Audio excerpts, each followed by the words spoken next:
Você aí já se perguntou como é feita a escolha do nome de um papa? Será que é ele mesmo quem escolhe? E outra, há algum nome que a igreja proíbe que seja usado? Essas e outras perguntas fazem parte de um rol de curiosidades acerca de uma das pessoas mais públicas da Terra. O chefe supremo da Igreja Católica e presidente do Vaticano, o Papa. Mesmo que muita gente não dê ao Papa tal crédito devido à crença que segue ou à falta de alguma, ele não deixa de ser uma figura mundialmente conhecida. Normalmente, quando o cardeal, bispo ou padre, o clérigo costuma usar o nome próprio e, no máximo, usar um título honorífico como Dom ou Monsenhor, exceto os padres.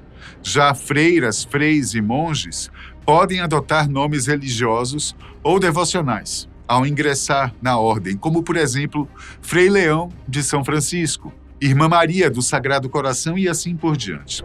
Não é uma regra, mas é uma tradição que o cardeal eleito a papa escolha seu próprio nome. Sabia disso? Bom, muitos acreditam que, inclusive, o nome já está escolhido por um conselho específico antes mesmo de o papa ser eleito, mas não é assim que acontece, não.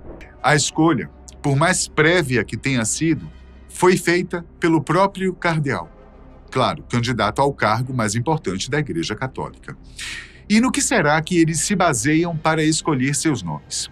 Bom, desde que surgiu o primeiro Papa, passaram-se praticamente 500 anos para que o nome pontifício passasse a ser uma escolha pessoal. E apesar de não ser uma obrigação ou, como disse, uma regra, tradicionalmente, de lá para cá, todos eles escolheram um nome alternativo ao ocuparem o cargo. É comum que suas escolhas se baseiem no nome de um Papa anterior, cujo trabalho ele acredita que possa dar continuidade. Por exemplo, João Paulo I foi a escolha de Karol Józef Wojtyła para se autodenominar João Paulo II. E ambos os nomes foram homenagens combinadas a dois outros papas anteriores, João XXIII e Paulo VI. O Papa pode também usar um nome que seja uma alusão a algum santo, a fim de prestar-lhe uma homenagem. Bento XVI, por exemplo, tinha este nome em homenagem a São Bento de Núrcia, fundador do monaquismo ocidental. Em tempo, tá? Monaquismo é o mesmo que monasticismo, que é a prática da abdicação dos objetivos comuns dos homens em prol da prática religiosa, como vivem os monges tibetanos, por exemplo.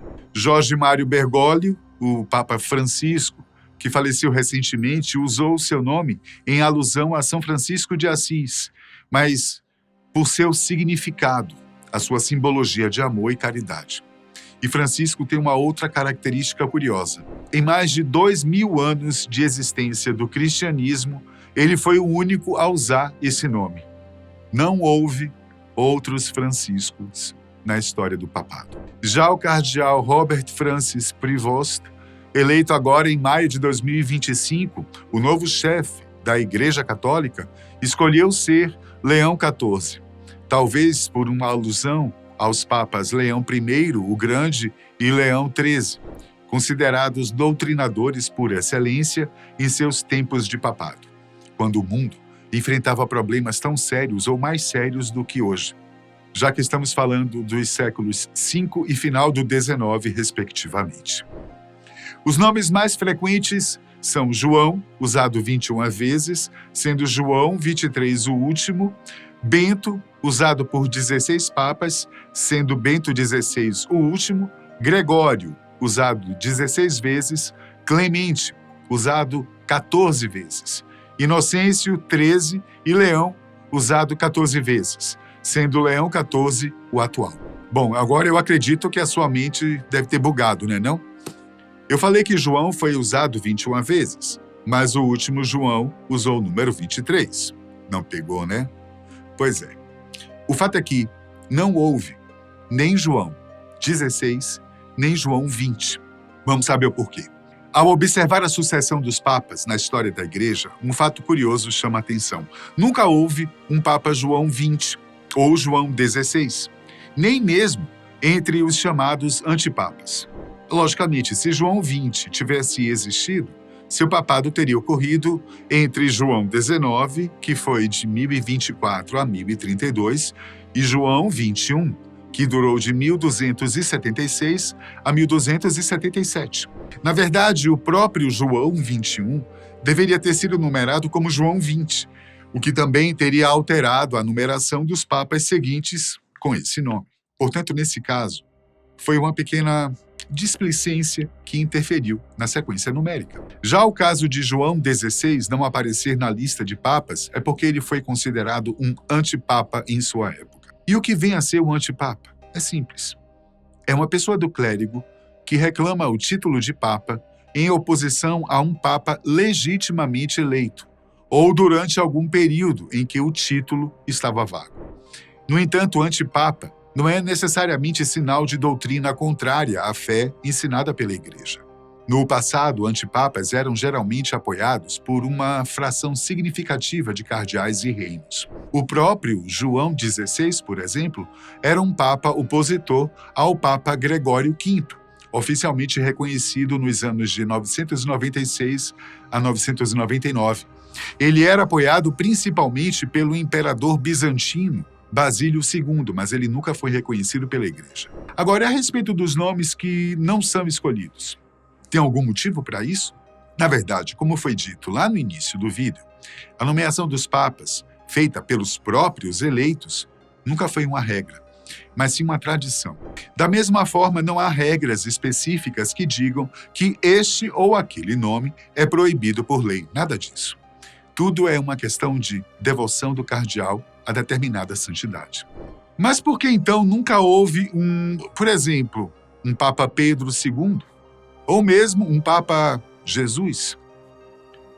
Pedro foi o primeiro Papa da Igreja Católica, por ter sido o seu fundador. Portanto, a figura de Pedro é tida como fundacional dentro do Vaticano.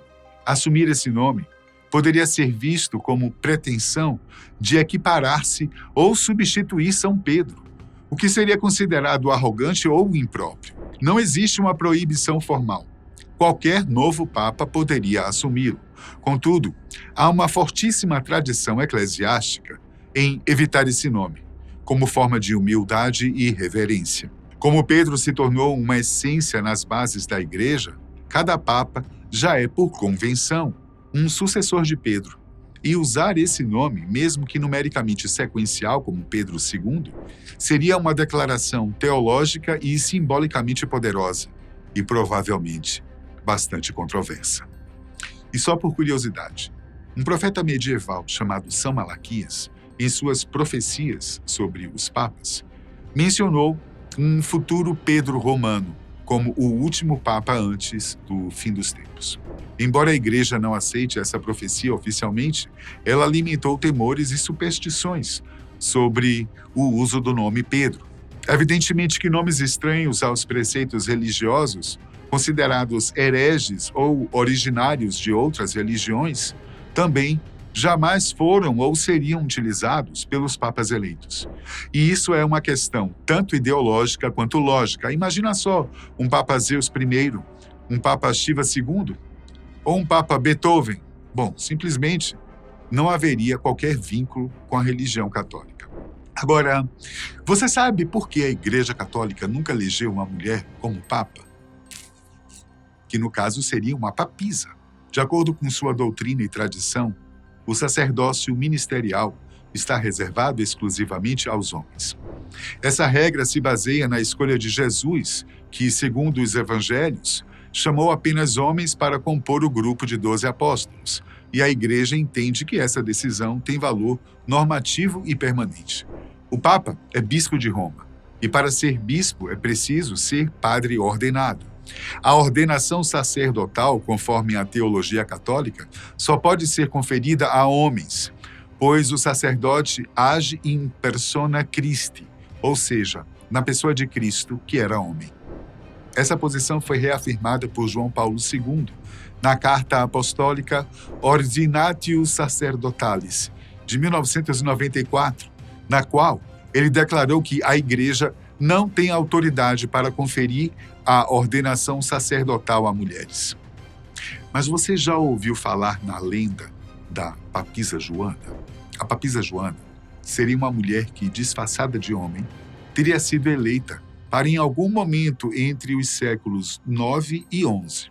As versões da lenda variam, mas geralmente conta-se que Joana teria assumido uma identidade masculina e ingressado no clero. Sua inteligência e virtudes a teriam levado ao trono papal, e seu segredo foi revelado apenas quando, durante uma procissão, ela entrou em trabalho de parto e deu à luz publicamente. Evento que teria causado escândalo e sua deposição imediata, ou até a morte, dependendo da versão. Não há provas documentais confiáveis que confirmem a existência da Papisa Joana. A maior parte dos historiadores considera a história uma lenda medieval, surgida no século XIII e espalhada por fontes anticlericais ou como sátira.